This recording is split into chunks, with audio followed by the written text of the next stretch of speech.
34 drivers, cars, and teams have assembled to race for racing's greatest prize. Whether this is your first 500 or your 50th, let's meet them all. This is a Bandwagoner's Guide to the 109th Indianapolis 500. Joseph Newgarden is chasing history this year, looking to become the first ever to win 3 Indianapolis 500s in a row. The 2023 and 2024 winner has had a rough start to the 2025 IndyCar season, but there's no better recovery drink than milk. Helio Castroneves returns as well to chase some history of his own, looking to become the race's first 5-time winner. At 50 years old and an Indy-only one-off, the popular Castroneves would become the race's oldest winner. Scott Dixon has led more laps than any driver in the history of the Indianapolis 500. He is second all-time on the IndyCar wins list, behind only the grand champion A.J. Foyt, and yet his 2008 victory remains his only one at the 500. Dixon looks for some badly needed luck this year. Like Dixon, Will Power is still searching for his second Borg Warner Trophy. The 2018 winner was on the front row last year but faded in the race. There's a possibility that this will be Power's last 500 driving for Team Penske. In either case, he'll want to make the most of it. 2016 winner Alexander Rossi moves from McLaren to the reinvigorated Ed Carpenter Racing team for this year. Rossi seems to always find his way to the front at Indianapolis, but will have to prove that the speed in the Carpenter cars from years gone by is still there. Ryan Hunter-Reay returns to the Speedway with Dreyer Reinbold and Cusick Motorsports for his third consecutive year.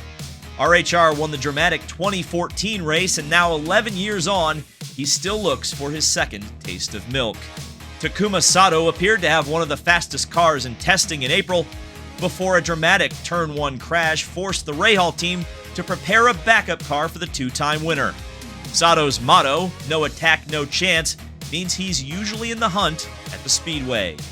Marcus Ericsson is the 2022 500 champ and a close runner-up in 2023.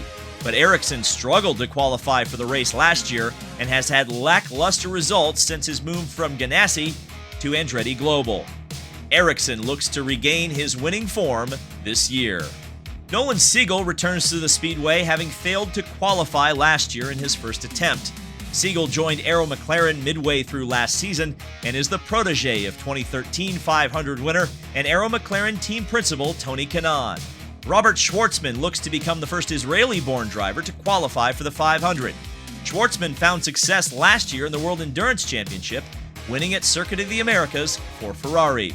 Louisville, Kentucky's Jacob Abel is a veteran of the Indy Next Series and is attempting to qualify for his first 500. Abel carries the colors of Miller Beer, the same colors that fellow Louisville native Danny Sullivan drove to victory in the famous Spin and Win exactly 40 years ago. Speaking of Louis' reigning Indy Next champ, Louis Foster makes his Speedway debut driving for Rahal Letterman Lanigan. Foster is highly touted and could turn heads before the end of the month. Scott McLaughlin was the pole sitter last year and returns in the same Pennzoil Special he piloted last year. The former Supercars ace broke through as an oval winner last year at Iowa and Milwaukee, and once again has a great shot at his first 500 victory. David Malukas returns after a year's absence to attempt to qualify for A.J. Foyt Racing.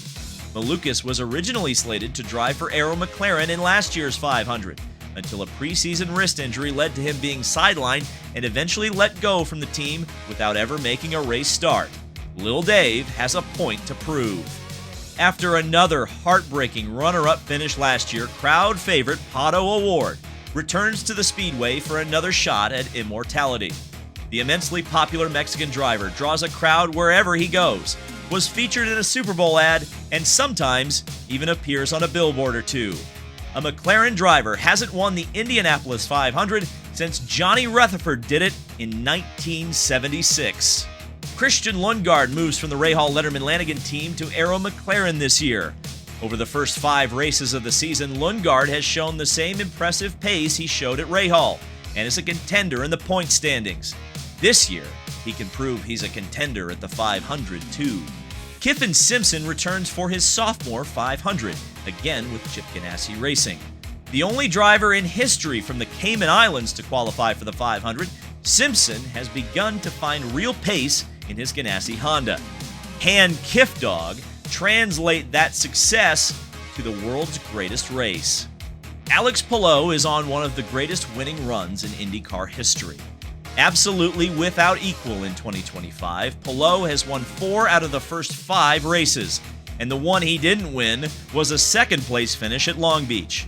The oddity of Palou's career to this point is that despite winning 3 championships and 15 races, none have come on oval tracks. Despite this, Palou is always a contender at the 500, winning pole in 2023 and finishing runner-up in 2021. If there ever was a race and a time to break the drought, the time and the place is now. Santino Ferrucci has become a staple of the beloved AJ Foyt team. Ferrucci's hard charging in the 500 and his incredible record of not finishing outside of the top 10 in his first 6 starts have made him a driver that can never truly be counted out for victory. Graham Rahal is looking to overcome 2 previous years of struggling just to qualify for the Indy 500. If early tests are any indication, the Rahal team has turned a corner on their oval program. Can Graham lead the family team back to the front at Indy? Defending Brickyard 400 champion and last year's Indy 500 Rookie of the Year, Kyle Larson, is back for his second try at a successful Indy 500 Coke 600 double.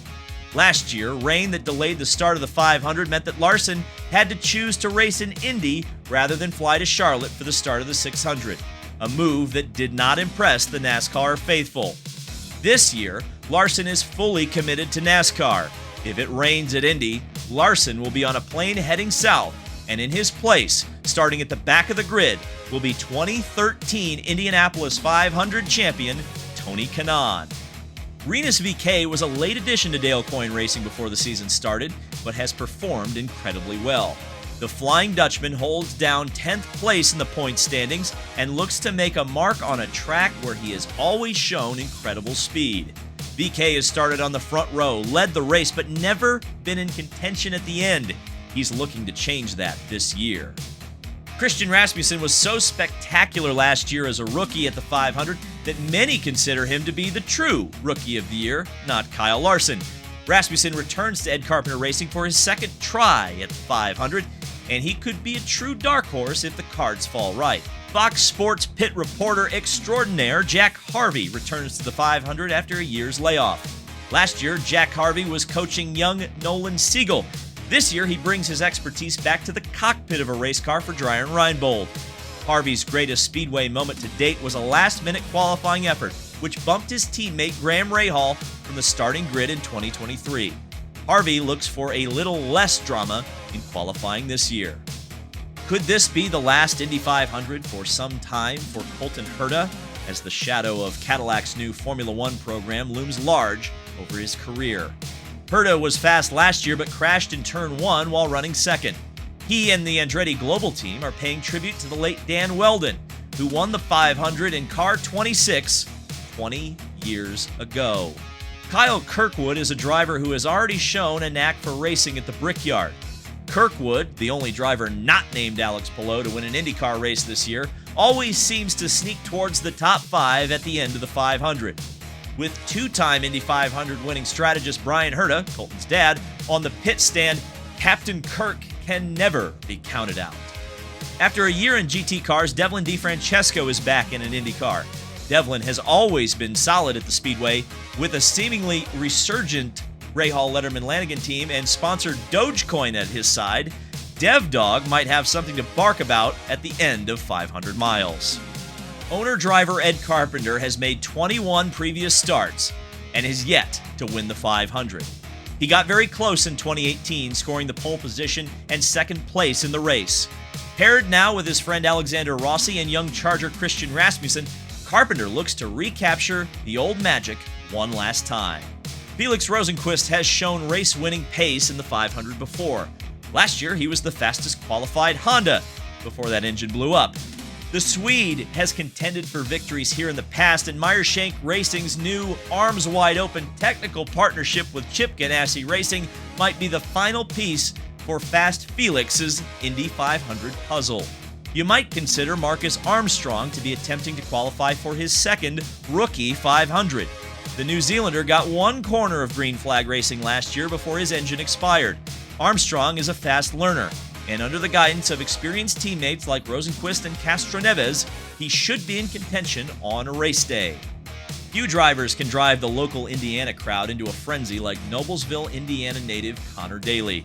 The second-generation driver and host of Dirty Mo's Speed Street podcast has run at the front, raced for the lead, but like so many before him, has yet to be in the mix at the end of the 500 miles with a shot at victory. But the purple car gives him about an extra 100 horsepower, so he should be there this year. Stingray Robb still has the greatest name in racing, and now something even more valuable: 2 years of experience at the 500. Robb led laps last year and got valuable experience running at the front of the pack. Will it translate to a new role at Juncos Hollinger Racing? The Prema team is not a new name globally in racing, but it's new to IndyCar racing. They have chosen Callum Ilott to lead the charge for the team. Ilott has made 3 previous starts in the 500 for Juncos and McLaren, but the new team and rookie teammate Robert Schwartzman make this organization a true wild card in this year's race. Of the noble names at Indy, none may be more recognizable than Andretti. Marco Andretti brings the family name back to the Speedway once again for the 20th time in his career. The 2020 pole sitter and 2006 runner-up now only races Indy cars once a year and looks to bring a driver with the name Andretti back to Indianapolis victory lane for the first time since grandfather Mario won his only 500 in 1969. So that's it. 34 drivers, 1,000 stories. We got to a few of them today. We'll tell them throughout the rest of the month. Thank you guys so much for watching. Subscribe to this channel if you want more Indy 500 content. Thanks to Joe and Matt for the 3D renders. You're going to see so much more of those throughout the month. The links to their YouTube channels are in the description below. Thank you guys so much for watching again, and we will see you for practice at the Indianapolis 500.